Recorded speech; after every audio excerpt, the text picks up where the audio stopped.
ان کی بدعات سے حفاظت فرمائے. اور چینل والوں نے اس میں خوب کام کیا ہے، وہ انہیں لائیو بھی نشر کرتے ہیں اور اس طرح کی ترغیب بھی دلاتے ہیں کہ گھروں کو اپنے سجایا کرو.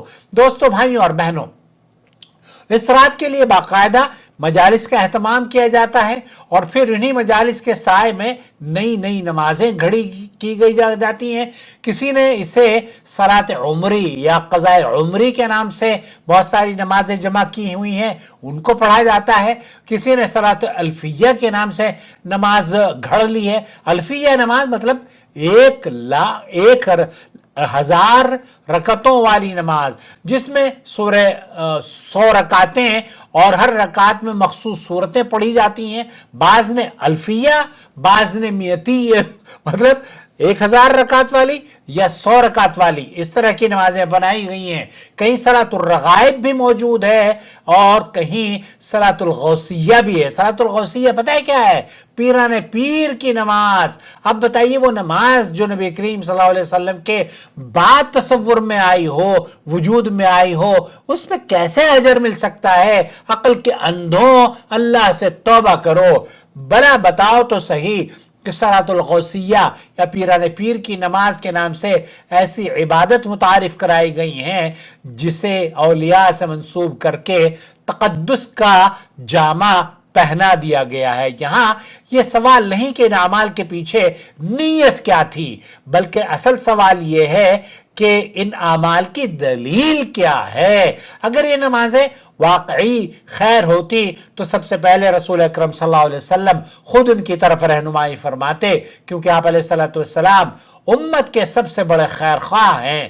مگر نہ نبی کریم صلی اللہ علیہ وسلم سے، نہ صحابہ سے، نہ تابعین سے اور نہ ائمہ سلف سے ان نمازوں کا کوئی ثبوت نہیں ملتا ہے. نہ ہی نبی کریم صلی اللہ علیہ وسلم جو امت کے سب سے خیر خواہ تھے ان سے بھی کوئی ثبوت نہیں ملتا. ائمہ حدیث نے ان نمازوں کے بارے میں نہایت واضح فیصلہ کیا ہے. امام نووی ہوں، امام ابن جوزی ہوں اور امام شوکانی ہوں، کتنے بھی ائمہ گزرے ہیں، امام ابن تیمیہ ہوں، شیخ عبدالعزیز ابن باز ہوں، انہوں نے صراحت کے ساتھ لکھا ہے کہ ان نمازوں کے فضائل میں جو روایات پیش کی جاتی ہیں یا تو وہ سخت ضعیف ہیں یا سراسر موضوع اور من گھڑت اور جھوٹ پر مبنی ہیں. یہی گھڑی ہوئی اور اصول یہ ہے کہ ضعیف روایات سے آپ اگر کسی چیز کو ثابت کرنا چاہیں تو نئی عبادات کو احادیث سے ثابت نہیں کر سکتے. آپ کی بات یہ سمجھ میں آ جانی چاہیے کہ کتنی بھی عبادات جو کہ اللہ کے رسول صلی اللہ علیہ وسلم کے دور میں، صحابہ کے دور میں معروف نہیں تھیں، آج اگر انہیں بنا لیتے ہیں تو وہ ما انزل اللہ بہا من سلطان. انہیں اسی لیے اللہ کے رسول صلی اللہ علیہ وسلم نے فرمایا تھا من عمل عملا لیس علیہ امرنا فہو رد. کوئی شخص اگر ایسا کام کرتا ہے جس پر ہمارا حکم نہیں تو وہ مردود ہے. من عمل عملا، کوئی بھی شخص ہو اس طرح کا کام کرے جو دین میں نہیں ہے اور آپ اسے خوبصورت پیش کر کے خوبصورت سمجھ کر کرنا شروع کر دیں تو یہی تو گمراہی ہے. پھر معاملہ صرف نمازوں تک ہی محدود نہیں رہا بلکہ اس رات کو رفتہ رفتہ عید الاموات بنا دیا گیا.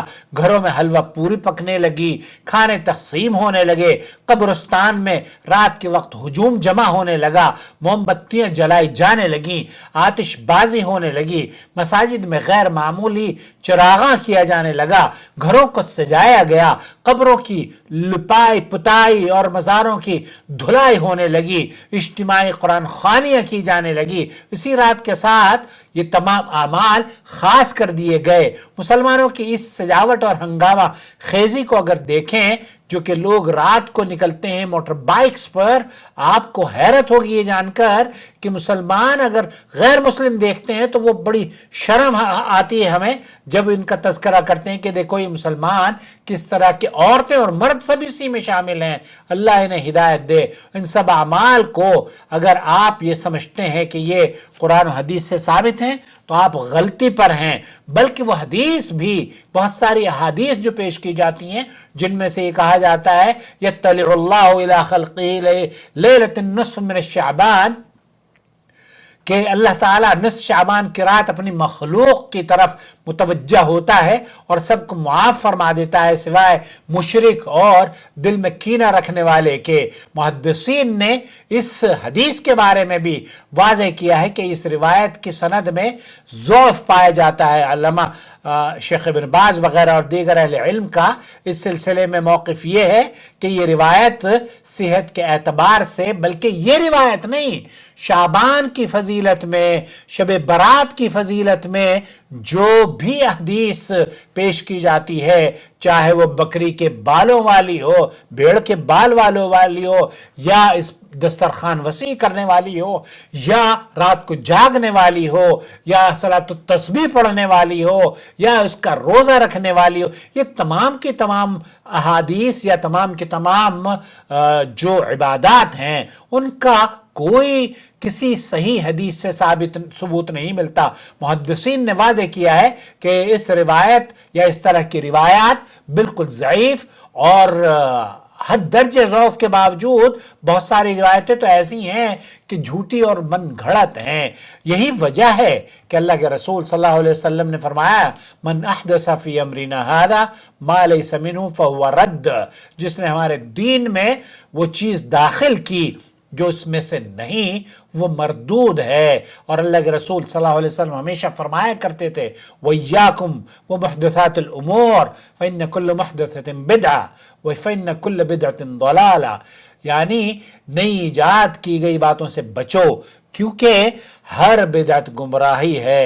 اصل دین شور سے نہیں پہچانا جاتا، اصل دین چراغاں اور رسومات سے نہیں جانا جاتا، اصل دین ان نقش قدم سے پہچانا جاتا ہے جن پر محمد اور آپ علیہ السلام صحابہ کا نقش ہو، آپ علیہ السلام کے جانساور صحابہ کا عمل ہو، سلف صالحین اس پر عمل کرتے ہوں۔ شعبان واقعی رمضان کی گھاٹی ہے، لیکن شرط یہ ہے کہ ہم اس گھاٹی کو بدعتوں کے بوجھ سے نہیں بلکہ سنت کی خاموش عبادات سے عبور کریں، اس کی تیاری میں اپنے آپ کو لگائیں، نہ کہ بدعات اور خرافات کر کے ان کو یہ کہا جائے کہ جناب اس رات جو عبادت کرے گا، وہ تو ہمارے یہاں ایک شیعہ عالم کہہ رہے تھے کہ اس رات آپ کو حسین کی زیارت کرنی چاہیے، یعنی کہ حسین کی قبر پر جانا چاہیے، اور اگر قبر پر نہیں جا سکتے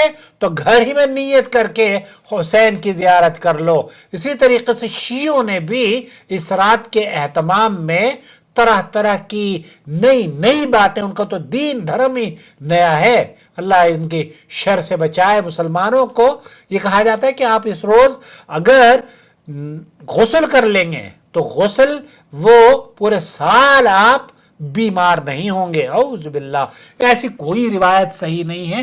اس لیے ان روایات سے بچتے ہوئے جو 15 شعبان کا روزہ رکھتے ہیں اس کی کوئی ضرورت نہیں ہے، اس رات کو جو جاگتے ہیں اس جاگنے کی بھی کوئی ضرورت نہیں ہے، اور اسی طریقے سے اس رات کو جو چراغاں کر کے مسجدوں میں اہتمام کرتے ہیں اور قبرستان جاتے ہیں، روح الاموات یہ کہا جاتا ہے کہ یہ جو روحیں ہیں وہ ہمارے گھروں میں لوٹتی ہیں۔ بھلا یہ کوئی پوچھے ان عقل کے اندوں سے کہ جو گھروں میں روحیں لوٹتی ہیں وہ جنت سے آتی ہیں یا جہنم سے آتی ہیں؟